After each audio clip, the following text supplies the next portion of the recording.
மல்லி 2 ரூபாய் உன் குந்தலேறி உதிரும் பூ கோடி ரூபாய் பஞ்சு மிட்டாய்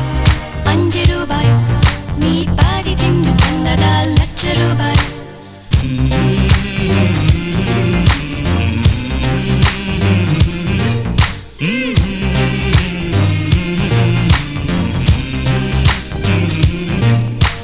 காதலிக்கும் பெண்ணின் கைகள் தொட்டு நீட்டினால் சின்ன தளர் கூட தங்கந்தானே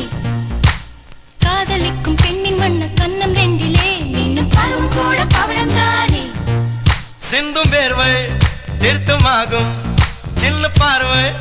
மோட்சமாகும்